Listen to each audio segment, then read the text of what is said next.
Hello, everybody.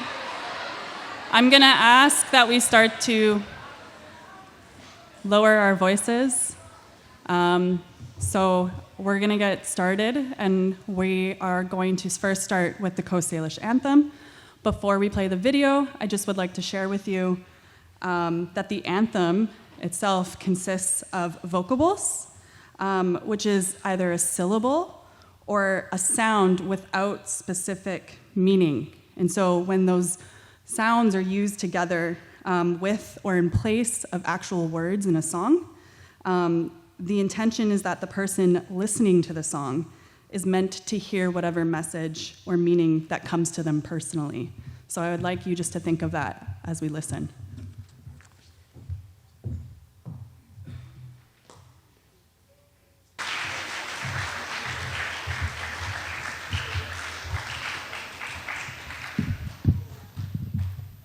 As Ms. Point mentioned, the piece we just listened to is the Coast Salish anthem, originally created by Chief Dan George from the Tsleil-Waututh Nation. It's a prayer song that was written while he awaited his brother's return.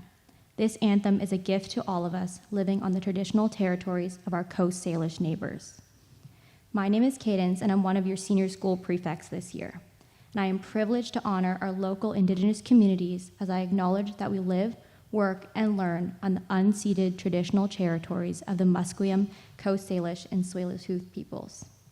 As a settler, I must recognize that while I may call this place home, these lands were never willingly ceded to the Crown. This means that each one of us, regardless of our backgrounds, benefits from a colonial system that has a substantial impact on all of our lives. It's important to recognize that the practice of making land acknowledgements is not a novel concept. It's a tradition that dates back centuries for many of Indigenous nations. We must also acknowledge both the persistent presence of racism and the enduring impacts of colonization that continue to affect the lives of Indigenous peoples. Last year, in Indigenous Studies, we dove into the meaning behind and the journey towards reconciliation. At times, this word may feel daunting, with numerous expectations for understanding and knowledge that we may not already have. It can feel like a weighty term with profound implications, but what does it really signify? The path towards reconciliation begins with reflection. We must first be vulnerable and embrace discomfort, as we honestly consider our own biases, assumptions, and actions. Personal growth and awareness is necessary in our collective process towards reconciliation. Throughout the year, Ms. Point challenged us to examine our own thoughts and preconceived notions through personal reflections at the end of each unit.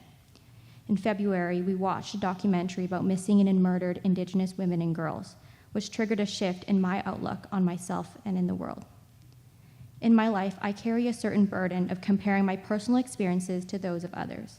And after watching the documentary and completing the subsequent reflection, I realized the point of learning about the issues that plague our community is not to weigh us down, but rather to turn misunderstanding and comparison into empowerment and growth.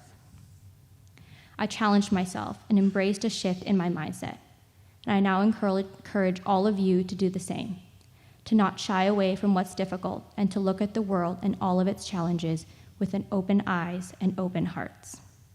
I'd now like to invite Noah Dackner up to the stage. Thank you.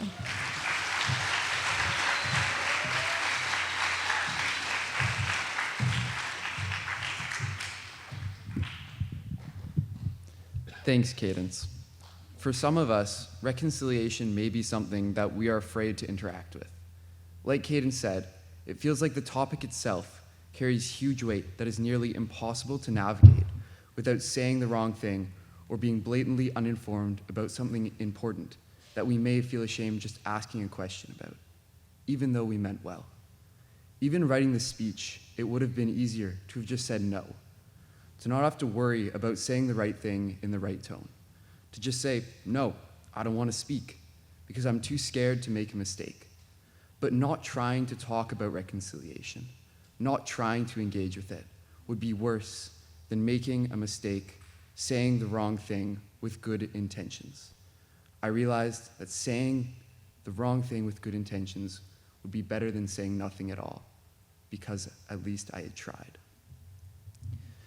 The word reconciliation is defined as the restoration of friendly relations.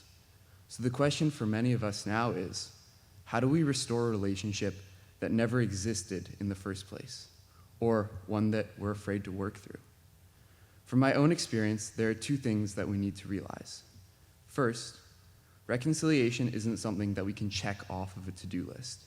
It is an ongoing process, and it will be a part of our own journey. Second, we can't just forget about truth and assume that it's baked into reconciliation. Pursuing the truth begins the process of reconciliation. So where does truth come from, if it really is the first step?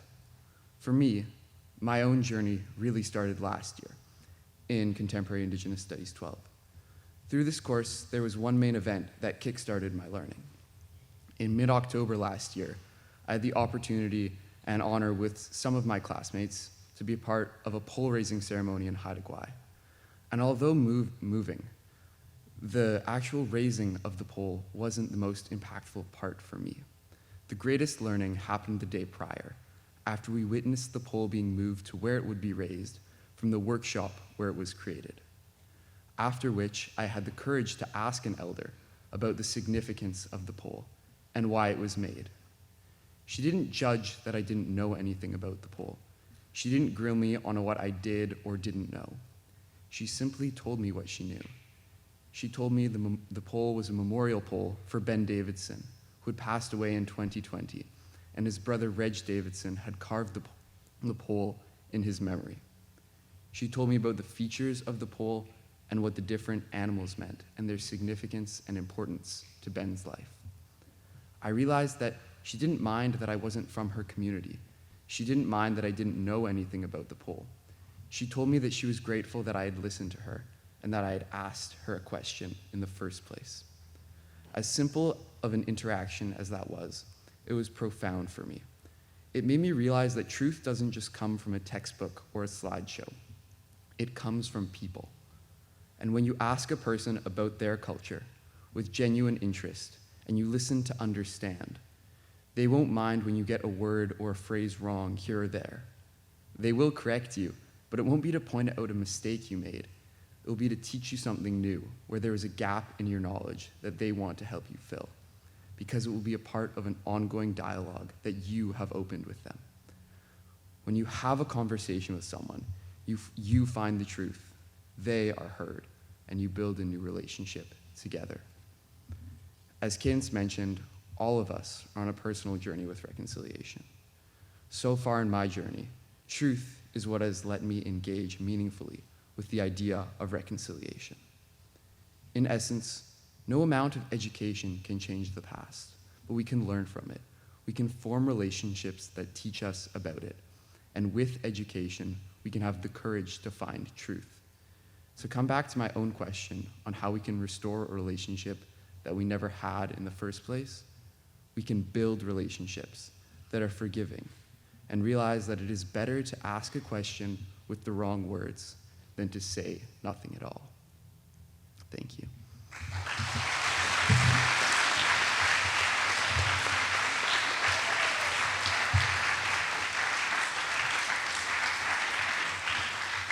Next up, we'll be watching a video on Orange Shirt Day to provide some context for it and its importance.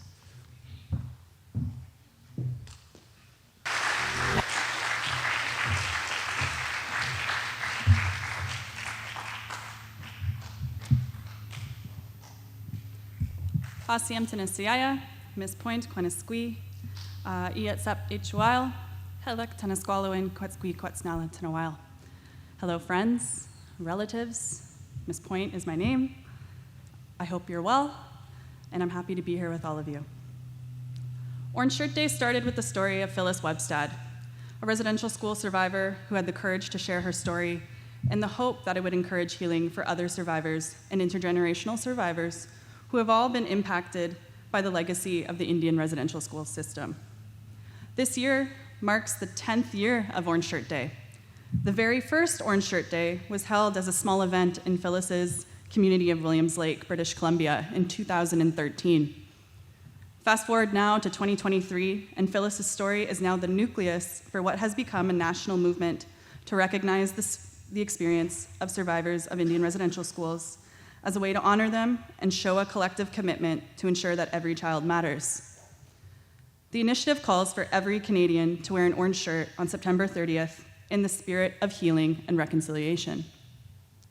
With this movement has come the opportunity for talented Indigenous artists to contribute their gift in designing beautiful imagery for Orange Shirt Day designs that recognize the vibrant and distinct communities and art forms that they come from. As an artist myself, expression through artistic forms can represent itself as a way of healing. In Salish culture, we are taught to honor and lift up those who contribute their gifts and good work to others, and I'm so honored to be sharing the stage with such remarkable artists. In collaboration with the Parent Volunteer Group, as a way to commemorate this important day, we were pleased to offer custom-designed orange shirts for purchase for our school community, with a portion of the cost being donated to the Indian Residential Schools Survivor Society. It is my absolute honor to welcome back the incredibly talented artists who designed the shirts that we're all wearing today. These beautiful shirts have been created by Musqueam artist and recent graduate, Haley Stogan, and I raise my hands to you. We are so fortunate to have Haley back and here with us to share more about her design. So, welcome, Haley.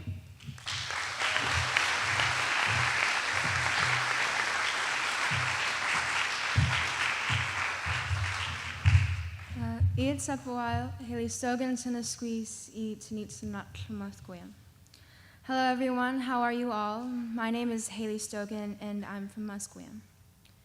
I guess I'm now considered a WPGA alumni. Like Ms. Point said, I graduated last year. I'm now attending UBC. I'm here today to talk about the orange shirt that I designed for the school. It was a great honor to be asked to design this shirt. It's something I've always wanted to do. I've had a lot of family attend residential schools, and as an emerging artist, this was one of my ways of spreading awareness that despite the attempted genocide on my people, that we survived and we're still here. When creating this design, there were three things that I wanted to touch base on. The first being the survivors of the residential schools, the second being the children and the grandchildren of the survivors, and the third being the children that did not make it. And this orange shirt was the result. I chose to do the handprints to symbolize the impact that the schools had on the Indigenous people of Canada. And the face inside is meant to represent the trauma itself. The bigger hand is meant to represent the impact on the survivors, so the traumas and memories that they carry from these schools. And then the smaller hand is meant to represent the impact on their offspring, the intergenerational trauma that we carry, as well as the children who lost their lives at the residential schools, kind of as a reminder of how young these children were when they had to go through these events. But the focus of Truth and Reconciliation is for Canada to confess their wrongs, to apologize, and to try and make amends. I've heard many people say, it's in the past, why are they still mad? And the truth is that it wasn't that long ago, so we kind of have a reason to be. Although one day we may be able to forgive, it's important that we don't forget and to acknowledge that it's impossible for us to forget. They gave us a massive wound, and although the wound will one day heal, it will leave a scar. Those events will impact us forever. And that's what I was trying to cover with my orange shirt design. Thank you, guys.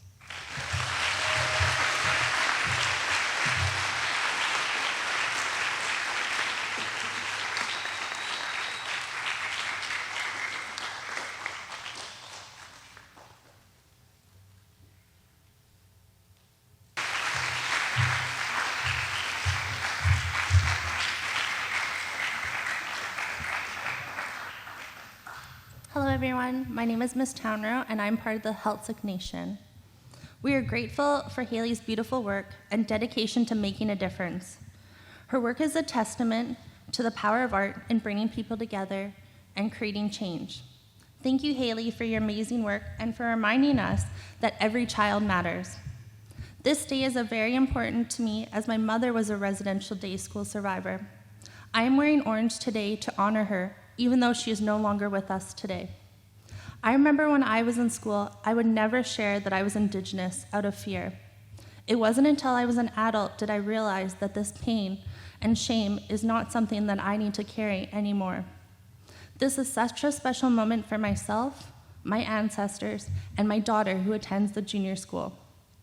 Community is a powerful and multifaceted concept, encompassing everything from shared experiences and values to a sense of belonging and a common purpose. It is a space where individuals can come together and to support one another, collaborate, and work towards a shared goal. At the heart of community is the desire to make things better and to turn things around and make them right again, as the Celtic term for reconciliation reminds us. Something that I recently learned from the proud Squamish member, Brad Baker, who asked us a critical question. Now that you have this knowledge, what will you do with it? Community is not just about shared experiences and values, but about taking action together. It is about recognizing the power of collective action and working towards meaningful change, whether that's through volunteering, advocating for important causes, or simply showing up to support one another. Community provides us with an opportunity to make a difference in this world. At its core, community is about recognizing our shared humanity and working together to create a better world for all. I want to share with you a story about how our U13 Black Wolves team came to honor our Truth and Reconciliation Week. It all started last year, just a few days before National Day of Truth and Reconciliation. Our team was scheduled to play against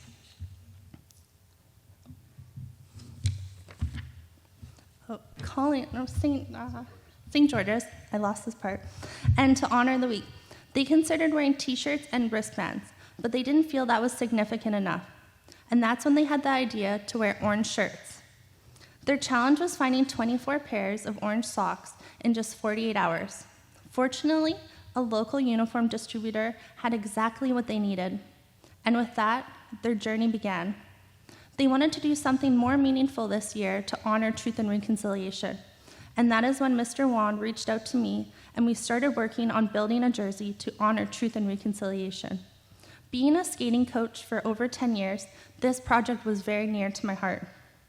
Now you will see the Wolves Truth and Reconciliation logo on our orange jerseys. We hope that this logo and these jerseys provide you with a sense of meaning and a story that we can all share and celebrate together as a WPJ community. I want to take a moment to acknowledge and thank the WPJ student artist and Musqueam member, Summer Cannell, who created this amazing logo. We couldn't have done it without this exceptional support of our leadership team, Mr. Anthony, Ms. Corcoran, and Mr. Parker. Thank you all for being a part of this project and for honoring Truth and Reconciliation Week with us. Please give a big welcome to the mic, Summer Cannell.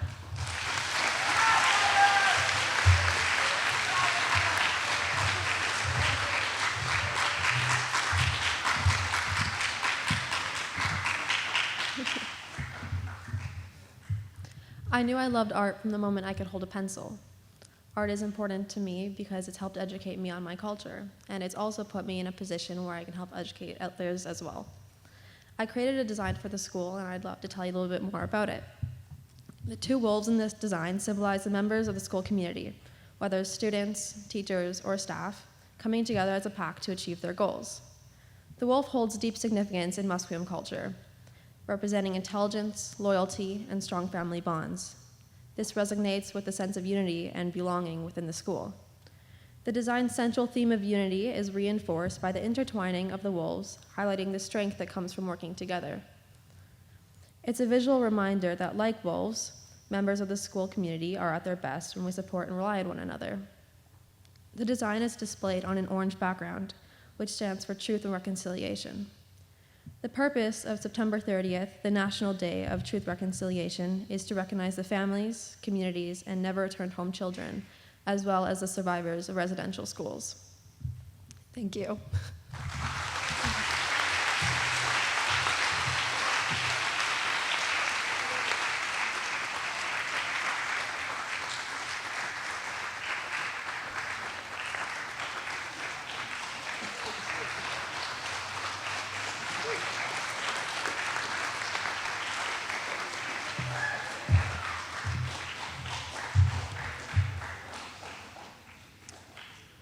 Good morning, Orange Wolves.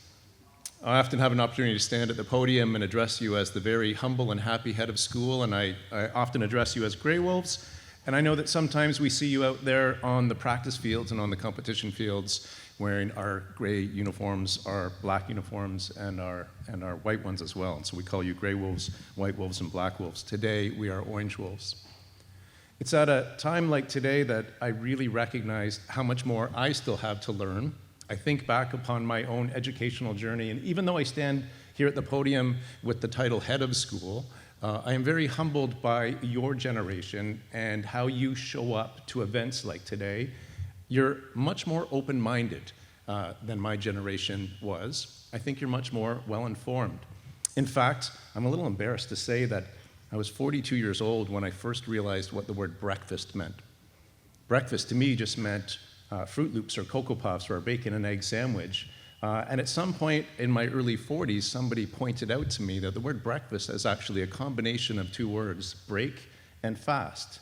And to fast means to not have food, and to break that means to stop not having food. So all night long when we go to sleep, we fast, and in the morning we get up to break that fast, we have breakfast. I was 42 years old when I figured that out. I was today years old when I really got a real sense of what truth and reconciliation means to us. When I listened to Cadence and Noah offer their comments about what those words and those concepts meant to them, it really made it clear and it crystallized it for me about the importance of those two pieces together, not just the break and the fast, but the truth and the reconciliation. Truth, baked into our mission statement about shaping lives of inquiry, action, and joy, is the inquiry piece, to learn about it. And action is the reconciliation part, to actually take action. And when I think about us as an organization that always strives to get a little bit better, to do a little bit better, to be a little bit better, that's when I think in terms of the generational differences. And when I said earlier, your generation is more open-minded, you are stronger, you're more well-informed, you know what's going on socially and geopolitically in the world, you're more open-minded on concepts like sexual orientation and gender identity, and race and religion, to creating an environment of a sense of belonging in our organization, and I'm really inspired by that. It's our generation that made mistakes and the generation that came before mine. We're likely the ones to be texting while we're driving, or to not be wearing our seatbelts, or to think it's okay to have a drink and then to drive. Not your generation. You're smarter than that. You're more well-informed than that. When I went to school, I never heard the terms truth and reconciliation. There were no such things as assemblies about orange shirts. I never even heard the term residential school. Again, I heard the term breakfast, and it took me many years to figure that out. Now hearing about residential schools, intergenerational traumas and impact, and the opportunity to learn the truth and to reconcile. I'm very proud to be among you. I'm extremely proud to see our Orange Wolves out there competing on the soccer pitch, the cross-country races, the volleyball team down in the gymnasium the last couple of days this week. It's a great sense of pride that I have as your very humble head of school to see our Orange Wolves coming together. Please keep that up. We know that tomorrow is a Saturday. It's September 30th. It's Truth and Reconciliation Day. It is not meant to be a day of holiday. It is meant to be a day for reflection and connection and action. I hope that you'll find the time tomorrow, just like you do on Remembrance Day, to be thinking about the past and what action you might take today, tomorrow, and into the future. You can visit the Truth and Reconciliation poll that is out at UBC and understand this powerful symbol of reconciliation and reflect on its message. You can participate in the generational march that's happening tomorrow, just up the road on the UBC campus. This is a really powerful and impactful way to demonstrate your solidarity and your understanding for TNR. In fact, I spoke with Ms. Point earlier, and I understand that a number of WPGA staff are volunteering to go up there as elder support tomorrow and be part of this march. You can visit the Indian Residential School History Dialogue Center, also at UBC. How lucky are we that we live where we are and that we have such close proximity to a place of learning just up the road at UBC. And you can engage in Indigenous teachings and ceremonies like today and others that will happen around the city. You can attend workshops. You can learn directly from Indigenous community leaders, elders, and members. And again, we are so fortunate at West Point Grey Academy to have the relationships that we've built with our Musqueam neighbors and to be able to learn and to grow and be better because of that relationship. It's an ongoing process. It's essential to approach it with respect, empathy, and open-mindedness. Thank you for that. Thank you for also taking action in small ways, medium ways, and large ways. You're going to help us make a difference. You're going to be the generation that we've been waiting for, and we thank you in advance for the work that you're going to do on that. We hope that you have a wonderful day. Thank you for joining us today. Thank you for the time that you're going to take to think about this, and we'll wish you a good afternoon, and we'll see you all back here on Tuesday.